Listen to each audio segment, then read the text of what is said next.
I'd like to talk about now a similar but different subject about American influence in the Middle East and what the end game is. What does the United States see as the future of the Middle East? You said earlier that it doesn't want Israel to win this war. What does it want? Oh, it wants Iran to win this war. Foreign policy of the United States has been pro-Iranian from the beginning. I can give you many, many items of evidence to support this, but I'll give you the most dramatic one. So the organization created by Haj Amin al-Husseini is Al-Fatah.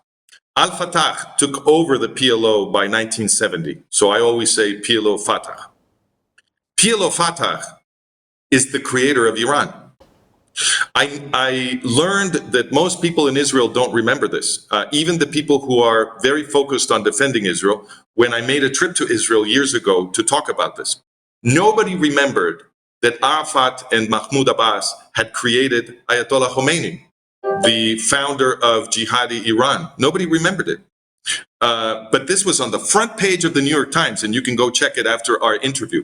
This was on the front page of the New York Times and other newspapers in the period 1979 to 1981, which is the Iranian Revolution and right after, right? Everybody was openly talking about the fact that Arafat had placed Khomeini in power in Tehran because PLO Fatah, what we now call the Palestinian Authority, trained and armed Khomeini's guerrillas in training camps in Lebanon in the 1970s. So it was PLO Fatah, Arafat, and Abbas who put Khomeini in power in Tehran. And after that happened, they were invited by Khomeini to Tehran to create the Iranian Revolutionary Guard, which exports Iranian terrorism all over the world. They are the creators of Hezbollah. And to create Savama, which is the Iranian political police, the secret police that is used to oppress Iranians. And they also became, for a while, basically the foreign ministry of Iran. So when the hostage crisis developed, because Khomeini took hostage the entire U.S. embassy in Tehran, and there were these negotiations to see how to get the hostages freed, it was PLO Fatah who was in charge of the negotiations on behalf of the Iranian regime. Now, everybody has forgotten about this because starting around 1983, more or less, the relationship between PLO Fatah and Iran was never discussed again. It was never mentioned again in the big media, and it was never mentioned again in established academia. And when big media and established academia stop talking about something, it takes only about 2 or 3 years for everybody to forget about it. We have several demonstrations of this on our website. So what did the U.S. government do? I'm a little confused. If the U.S. government supported Iran and supported Khomeini, why did Khomeini's thugs overrun the American embassy in Tehran and take all the employees hostage? And why do they burn American flags and call America the Great Satan and so on?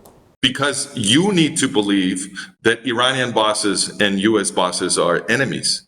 You need to believe that U.S. bosses are friends of Israel. In order to produce that theater, some dramatic events need to be organized and produced. So, and it works. So that's why they did it. But notice what the policy is, because the policy is where you learn what they really want. The policy of U.S. bosses was to forcibly introduce PLO Fatah into Israel.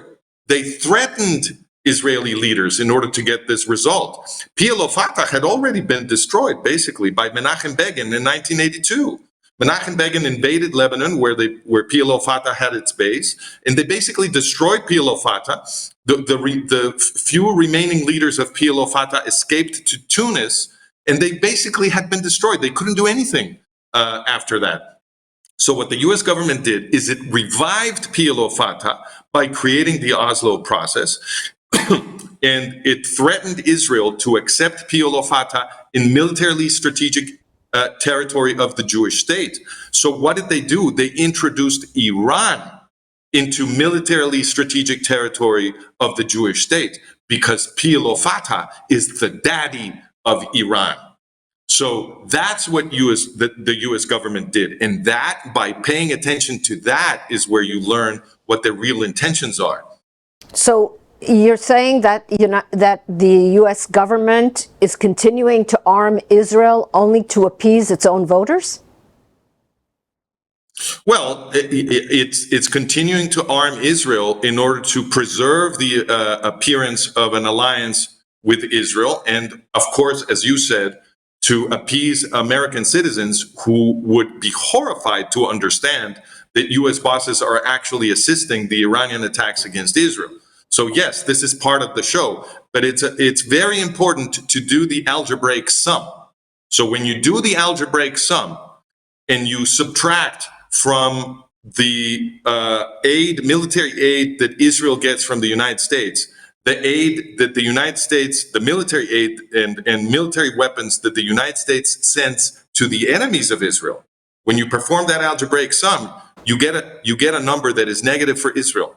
The enemies of Israel are getting way more than Israel gets. Don't forget, in the 1980s, it was discovered in the middle of the 1980s that Ronald Reagan was sending billions of dollars in weapons every year to Ayatollah Khomeini. This was called the Iran-Contra scandal, and now everybody has forgotten about it. But the Iran-Contra scandal is diagnostic about what the US bosses are doing. When they got caught sending billions of weapons to their allegedly worst enemy, Ayatollah Khomeini, they said, oh, we were doing it to try to free some American hostages that had been taken by Hezbollah in Lebanon. That was their public excuse. Years later, we found out that it couldn't be true because several investigations showed that the secret arms to Khomeini began in 1981. The first hostage was taken in Lebanon in 1982. So obviously the decision to start sending billions of dollars in weapons to Khomeini had absolutely nothing to do with hostages. And it is perfectly consistent with the rest of US foreign policy. Think about the invasion of Iraq. Iraq was invaded on the excuse that Iraq supposedly had weapons of mass destruction, which then they said they couldn't find, right? Well, Iran has been developing weapons of mass destruction. Everybody agrees they're developing a nuclear bomb, but they never invade Iran. They invaded Iraq. Iraq was the rival of Iran. And by invading Iraq and creating a terrorist chaos there that didn't exist before, the US invasion of Iraq basically gifted Iraq to Iran. Iran now controls Iraq. And thanks to the US invasion of Iraq, Iran now has a land corridor all the way to the northern border of Israel. This is something I predicted would happen before the US invasion because... So what should Israel do? So what should Israel do? Israel should defend itself. Israel should stop listening to the US government, stop taking directions from the US government, stop appeasing the US bosses every time the US bosses say that Israeli defense is a quote-unquote escalation. That's what Israel should do. But Israel is not going to do that so long as the current leadership stays in power, because the current leadership is not really a leadership. These are not leaders of the Jews. These are servants of the eugenicists. That's what they are. So the only way Israel has a path forward is if Israelis vote in a completely different government, one that is interested in defending the Jewish state. This is the most right-wing government Israel has ever had. And Netanyahu is a student of history. He must know a lot of what you've said. Certainly the chronology of the events. I have a historical fact for you that is going to be very uncomfortable to that interpretation. Remember, we just got saying that PLO Fatah is the creator of Iran. And therefore, introducing PLO Fatah into militarily strategic territory of Israel is an attack against Israel. The guy who got that done has a name, and his name is Benjamin Netanyahu. Benjamin Netanyahu is the guy that Yitzhak Shamir took to the Madrid Peace Conference of 1991, because he was not a friend of Michael Levy, who was the foreign minister at the time. So instead of taking Michael Levy... David Levy. Oh, forgive me, David Levy, thank you.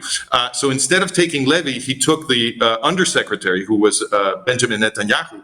And Netanyahu was the star of the Madrid Peace Conference, and he's the one who broke the taboo. He violated the taboo of Israeli politics, which was never to negotiate with PLO Fatah. Those negotiations began in 1991 under Netanyahu's auspices in Madrid, and from Netanyahu's negotiations, the Oslo process then evolved. So it was Netanyahu that got PLO Fatah into Israel. So you can say it's a right-wing government, but in my opinion, that doesn't mean a thing. It's just a show. Netanyahu has done this every single time. Every time he runs for office, he very loudly claims that he's going to oppose the Oslo process and roll it back and blah, blah, blah. And then once they elect him, he does the exact opposite. He has moved the Oslo process forward faster even than the so-called leftist bosses of Israel. So I don't believe a word coming out of Netanyahu's mouth. And the way that he has conducted this war makes it obvious that he's not trying to win it. Netanyahu is fighting a huge opposition from the left to stop the war, and he's continuing the war. The left wants Israel to give in. I mean, a lot of people on the right are saying that the left take their marching orders directly from Washington, and it certainly appears that way. And Netanyahu is fighting them tooth and nail. Okay, so my model of Netanyahu is the same model I have about Trump. I think he's an actor. And look, if Netanyahu is the guy who got the Oslo process started, and the Oslo process is what brought Iran into military strategic territory of Israel, case closed. Case closed. You don't really need to say anything else. Wow. It doesn't seem that way. Netanyahu pays a very, very high price.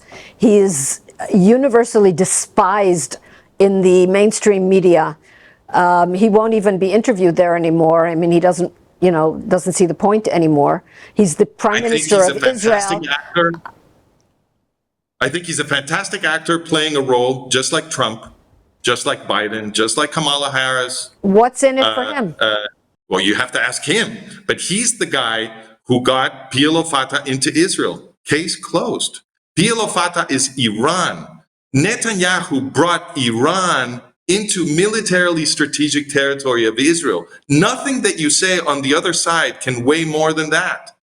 Israel is the state created to protect the Jews from genocide. Iran is the state that promises to repeat the Holocaust in Israel. And Netanyahu is the guy that brought Iran, or Iran's daddy, PLO Fatah, into militarily strategic territory of the Jewish state. I don't think we need to say anything more. Well, there are people on the right who say that Netanyahu is not right-wing enough, but that's a little strong, what you've said here about him. Well, I understand that this is very difficult to digest. And the reason it works is that it is very difficult to digest. The show is so good that it convinces everyone. Apparently, it convinces you. And if it continues to convince most people in Israel, then I am afraid that the future of Israel will not be bright. The way to defend Israel is for Israelis to realize that they need to vote in a completely different leadership. The people running the country right now have been leading Israel to destruction. And if you look at a track record of Netanyahu, he has not opposed the Oslo process. He has only spoken against the Oslo process when he is a candidate. And then when he becomes prime minister, his actual policies have been pro-Oslo. Look, he's the one who handed Hebron over to the enemy. That I know, so, as part of the Y agreement. Well, right. It's public knowledge. Netanyahu's track record is public. But the rhetoric, the media sphere is so convincing that it sucks people into an alternative reality. This is why my website is called The Management of Reality, because that's what they're doing. They're managing our reality so that we cannot understand who are our friends and who are our enemies. And they're trying, and by managing reality, they're trying to turn Westerners against Jews again. And it's working in many places. But as you said, most Americans are still friends of the Jews. So we have to work hard to explain how the world really works before this becomes another Holocaust again. Look, October 7th, I predicted October 7th. I wrote an entire book to predict it. It's called the next Holocaust and its new consequence, in its consequences, the collapse of the West, the next Holocaust and its consequences. And I said that this was going to happen. And why did I predict that? Because I was studying the entire history of what the U.S. bosses were doing. So you can see where this is going. It's going to keep going in that direction unless people wake up. Well, you've certainly given us a great deal of food for thought. I'd like to thank you again, Francisco Gil White, for being with us. Thank you, Ruby. And I'd like to thank our viewers. And don't forget to like us on Instagram and Facebook and Twitter, or excuse me, X, and all the other digital platforms. Shalom. גדלתי בישראל בשנות ה-90. תמיד ידעתי שהעמדות שלי, עמדות של ימין, לאומי, דורשות שכנוע, נימוק והוכחה כדי לנהל שיח. הכרתי והעמקתי בדעות של הצד שמנגד מתוך מתן כבוד. מהר מאוד הבנתי שהאנשים שעמדו בצד שכנגד לא הכירו בלגיטימיות של העמדות שלי. היום, 30 שנה אחרי, בצד השני הדברים לא רק שלא השתנו, הם הפכו גרועים הרבה יותר. הרטוריקה הפטרונית, האדנותית, הפכה למרד אלים, מסוכן, שהוביל אותנו ואפשר את טבח שמחת תורה. אנחנו בערוץ טוב החלטנו להחליף את השיח המכיל והסבלני של הימין בשיח של הובלה והנהגה. רגשי הנחיתות של המחנה הלאומי חייבים להיפסק. במועדון היחידה אנחנו בונים את הקבוצה שתוביל את חילופי האליטות ההכרחית בתקופה הקרובה. אז הצטרפו גם אתם ליחידה ותוכלו גם לתמוך ולחזק את הפעילות של ערוץ טוב, וגם לקחת חלק בקבוצה איכותית שתיפגש בקביעות ותבנה שיח חדש בחברה הישראלית ותוביל אותנו לעתיד טוב יותר.